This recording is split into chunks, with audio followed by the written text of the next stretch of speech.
am attempting to repair some wood rot in my door. First thing I did was try to pull away the wet rotten wood. I sprayed it. I heard all kinds of advice on what to use, bleach and things. I went with peroxide, so sprayed that in there pretty good, but was afraid that my next step I couldn't do until the wood was dry, so I've got a fan blowing on it, drying it out now.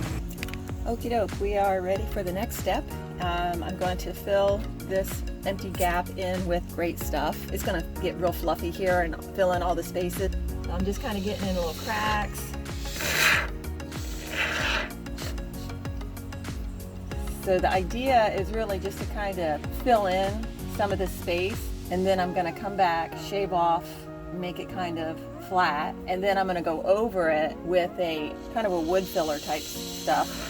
So this is just kind of a way to kind of fill in that hollow spot. I've gathered a few things. I've got the extension cord because I am going to need to sand. A couple of serrated knives. They are going to be used to cut off that extra foam. Gloves. I did not wear gloves yesterday and I used the foam. You should have gloves on. Paper towel just in case I need it there. A sanding block. A couple of different kinds of spatulas to even out the Durham's putty bowls to mix it up in, and some water. All right, time to shave off the extra foam. I need to try to get it down below the level of the door here because I need to have enough space for the putty to go in after. So I'm going to go ahead and start shaving it, I guess, off. I've got this, I think they call this a 5-in-1 tool. It's got kind of like a little bit of a sharper edge here, so I'm going to use it to kind of see if I can scrape this off, see how that goes. I'm not liking that too much. I'll try one of these knives here. Ooh, that's going nice. Case down here, it's lower than the door level so that the putty will stick. This is the Durham's Rock Hard Water Putty. So the instructions on the back say that you should use it about 3-to-1, 3 parts powder to 1 part water. This is the consistency, by the way. It's kind of, gosh, what does that look like? Kind of a thick cake batter. Now I'm going to end up with more on the outsides, and then I'm going to try to scrape down a bunch of it, and in the end I'm going to sand it.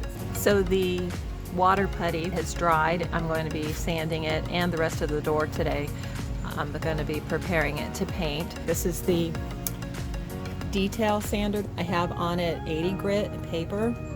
This is a 120 grit here. So I'm going to be starting off with an 80, then finishing up with a 120 to kind of smooth things out.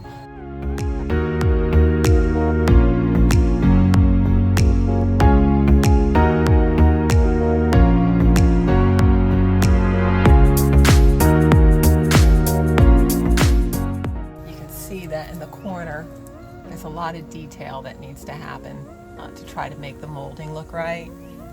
I'm not really getting too far with my detail sander. I've used this sander here, the sanding block sort of, and that's been pretty helpful.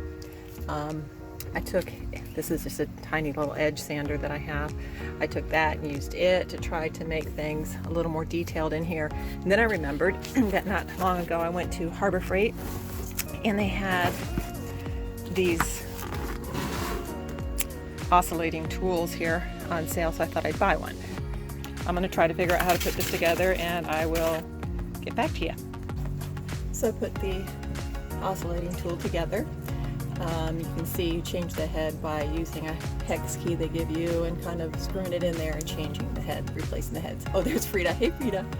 I'm going to put an 80 grit. You see it's got the number on the back. It's kind of Velcro-y. Sandpaper here. What's cool about this is that it has, you can speed it up or slow it down on here. The detail sander I was using only had 1 speed, made it a little difficult when I wanted to slow down in the cracks here. But I'll try this for just a second, show you how it works, and then I'll get at it. So just turn it on.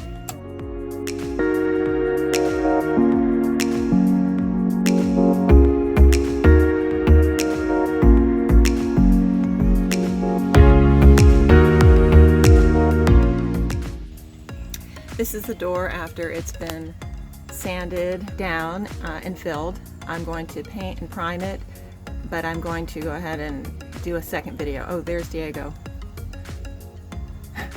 Hey, bud.